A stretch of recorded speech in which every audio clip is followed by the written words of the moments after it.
राजकीय महाविद्यालय बूंदी के प्रथम वर्ष के विद्यार्थी हम हिंदी कथा साहित्य में कहानी का उद्भव और विकास पढ़ रहे हैं।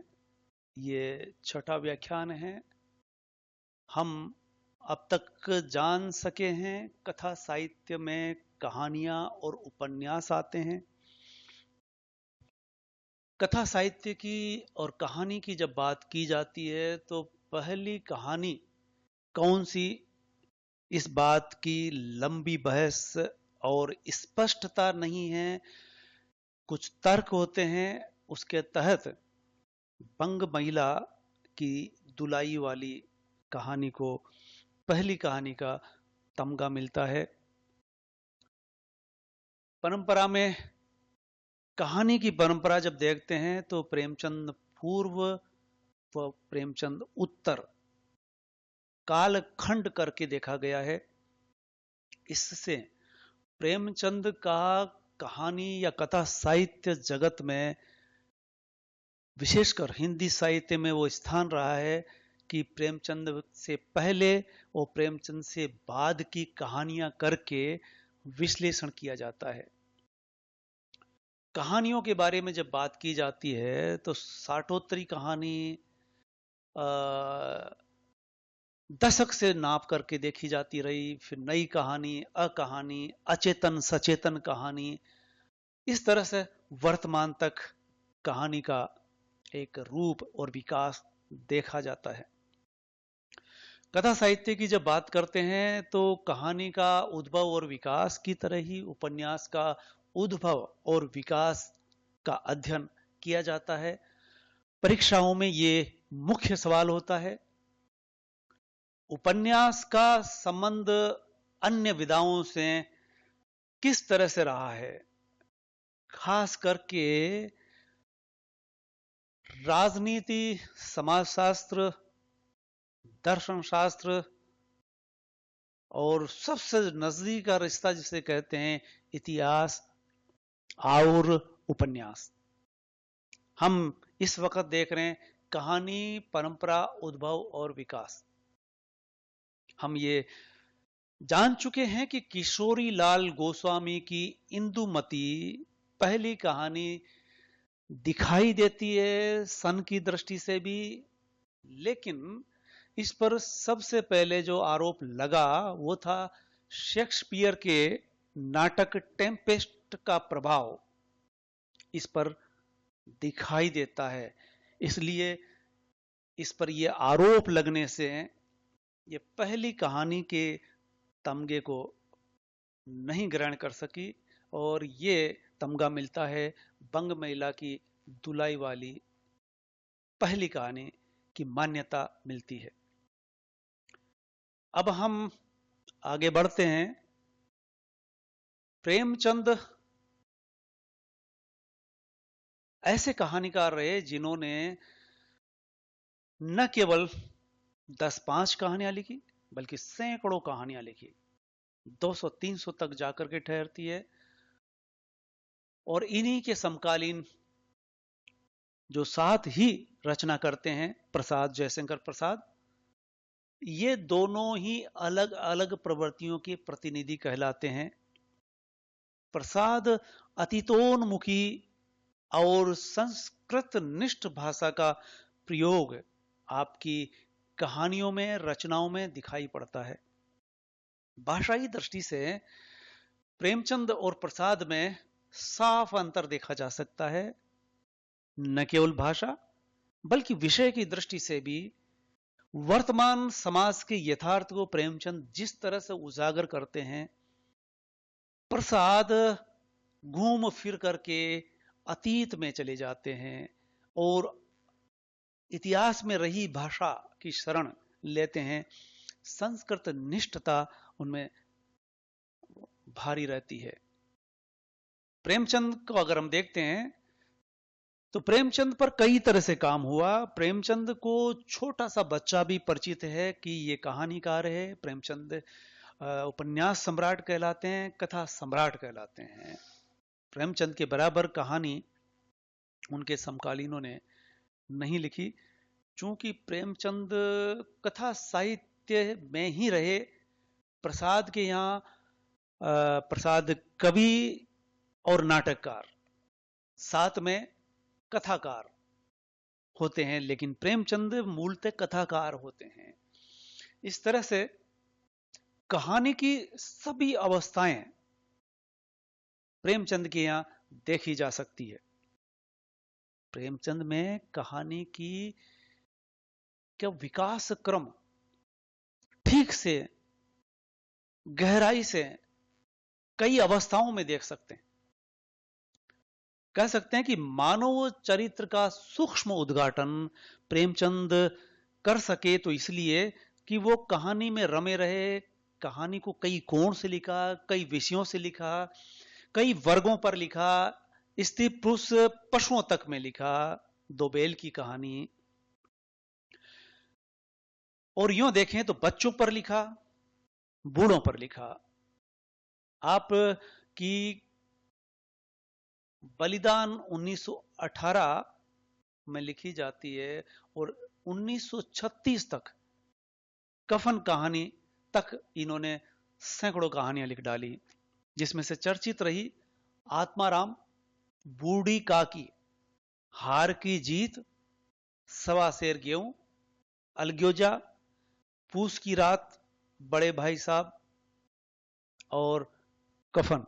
इन सब में अगर हम देखेंगे तो ग्रामीण जीवन दिखाई देता है कई तरह से, और केवल ग्रामीण जीवन तक ही सीमित नहीं रहता है, कस्बाई जीवन भी आपकी कहानियों में मिलेगा। विषय जब देखते हैं तो पता चला कि सत्याग्रह से लेकर के स्कूल परिवेश तक बराबर देखे जा सकते हैं। गांधी जी के नेतृत्व में जब सत्याग्रह किया जाता है तो वो भी आपकी कहानियों का विषय बनता है। इस तरह से कह सकते हैं कि ऐसा कोई क्षेत्र नहीं था, ऐसा कोई विषय नहीं था जिस पर कहानीकार ने कलम न चलाई हो, उस विषय को कहानी में न ढाला हो। उन्होंने हर तरह से कहानियां लिखी, और बच भी गया अगर तो उनके 1 दर्जन से अधिक उपन्यास रहे। उसमें वो कृषक जीवन पर, गोदान और प्रेमाश्रम लिखते हैं, जिसमें से किसान जीवन आपको याद होगा इस समय जब आप देख रहे हैं कि पिछले 10 दिन से किसान आंदोलन चल रहा है, तो किसान जीवन को जिस तरह से इन्होंने गोदान में उठाया होरी के माध्यम से, वो एक क्लासिक उपन्यास बन गया। और प्रेमाश्रम में किसान आंदोलन भी देखा जा सकता है। आज ही की अखबार का विषय था कि करीब करीब 212 साल हो गए हैं किसानों को आंदोलन करते हुए। एवो हुम के दौर में एवो हुम ने किसानों के जीवन को, सामाजिक स्थिति को लेकर के एक सर्वे करवाया था। तब से लेकर के अब तक 200 साल से अधिक हो गए, किसान बराबर संघर्षरत है, आंदोलनरत है। ये दूसरी बात है कि बीच बीच में वो दब जाता है, आवाज मूक हो जाती है, अन्यथा वो संघर्षरत है। किसान जो हमें प्रेमचंद के गोदान और प्रेमाश्रम से लेकर के उनकी कहानियों में दिखाई देते हैं, आज हम अखबारों में देख रहे हैं, जो दिल्ली को घेरे हुए हैं। हम कथाकार के रूप में प्रेमचंद के समकालीन जयशंकर प्रसाद को रख सकते हैं। वो भीतरी भाव के कवि ठहरे, सो उनकी कहानियों में भी भावनाएं उमड़ती है, भाव प्रमुख होते हैं, अतीतोन्मुखी रहे हैं। प्रेमचंद दुख दर्द को उठाते हैं, उर्दू से आते हैं। उर्दू से आने के कारण आपकी भाषा जयशंकर से ठीक विपरीत पड़ती है, समाज और पाठक वर्ग के नजदीक पड़ती है। जयशंकर प्रसाद की भाषा को एक बौद्धिक वर्ग समझ सकता है, लेकिन प्रेमचंद की भाषा को आम पाठक, आम जन से उठाते हैं वो। इसलिए कहा जाता है प्रेमचंद की भाषा आमजन की भाषा है, प्रसाद की भाषा संस्कृत निष्ठ रही है। और भावनात्मक कहानियों का संग्रह छाया 1912 में आता है। आप देख सकते हैं प्रेमचंद और प्रसाद अलग अलग प्रवृत्तियों के कहानीकार रहे हैं। प्रेमचंद से कथा साहित्य का काल या युग जाना जाता है। आप की कहानियों में कहानी की सभी अवस्थाएं दिखाई पड़ती है, जो ग्रामीण समाज से सत्याग्रह से स्कूल तक चित्रण देखा जा सकता है।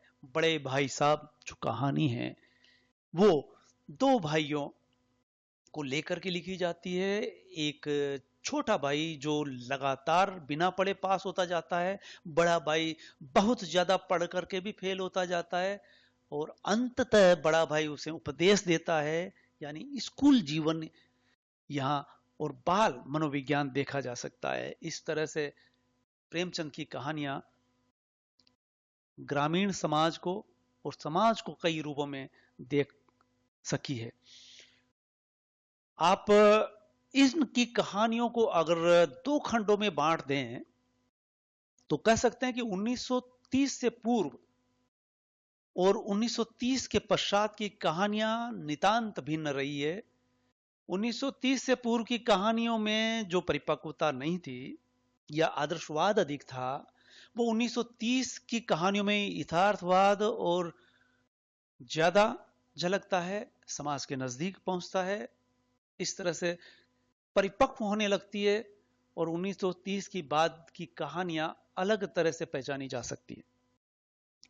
मुख्यतः प्रेमचंद की कहानियों में आदर्शवाद के साथ प्राचीन मूल्य, सामाजिक व जीवन मूल्य दिखाई पड़ेंगे, और समाज समग्रता से आता है। यानी समग्र समाज को, उस दौर के समाज को आपके कथा साहित्य में देखा जा सकता है। दूसरे रचनाकार प्रसाद जो 1911 में ग्राम कहानी से इंद्रजाल 1936 तक जो आकाशदीप, आंधी प्रमुख कहानियां रही है।